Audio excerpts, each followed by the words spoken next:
Mr. Chair. And I just want to confirm that we're talking about the budget resolution because it's there's a lot of talk about cuts and all kinds of things, but we're talking about a budget resolution right now. And you know, our colleagues are claiming that this resolution does a number of things that it doesn't actually do. And I do think it's important to point out that the real reason that we're here is because of the expiration of the Trump tax cuts. And it would result in the largest single tax increase on working families in recent history. My Democrat colleagues want to distract from the real impact of letting these tax provisions expire by talking about the millionaires and billionaires and not talking about the impact on the everyday Americans. In my district, a family of four making the median income in my district, which is around $70,000 a year, would see their taxes go up by more than $1,400. So if we let those Trump tax cuts expire, these are the real numbers.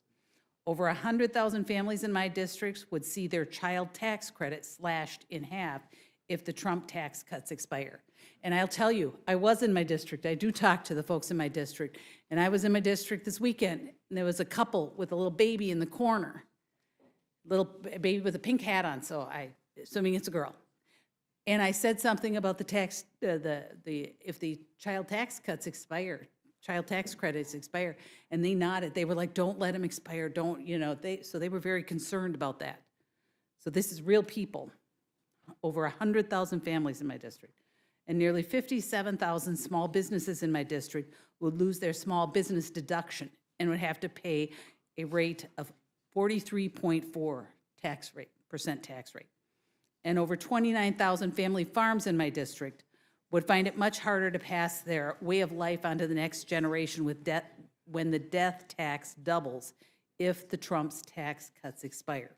So as we talk about those things, we need to make sure we're talking about facts and that we talk about what's happening to the people in our districts.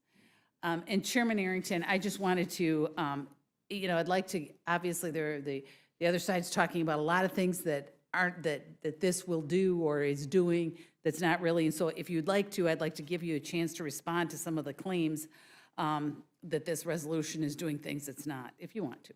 Well, you mentioned the tax cuts, much maligned over the years, wrongfully, because what the Democrats failed to acknowledge is that more people were lifted out of poverty after the Tax Cuts and Jobs Act than any other time in the history of our country.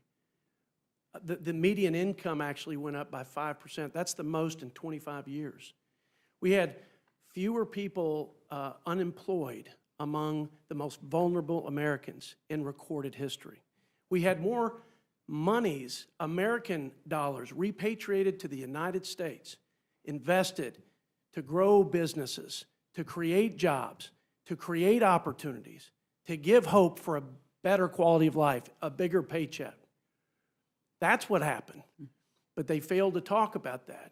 And in fact, when they criticized the tax cuts as a giveaway to the rich and corporations, they probably don't talk about the green energy tax subsidies to the climate-related corporations that was scored at $250 billion and ended up being about $700 to $800 billion in cost. But worse of all, it was distortive. It drove energy prices up, and it made us more dependent on foreign sources. And about 70%, according to some sources, of the value of those green energy corporate tax giveaways that the Democrats passed unilaterally, 70% of the value went to China because of the rare earth mineral mining, because of the component parts to many of the renewable energy endeavors.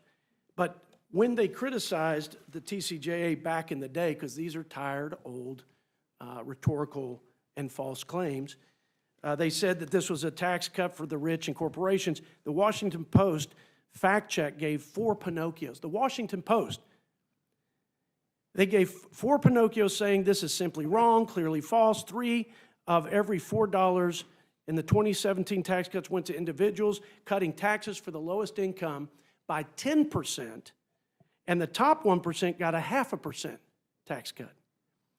There are other Washington Post said that the tax cuts going to the top 1% gave this false statement to Pinocchio's, calling it a zombie claim, galling.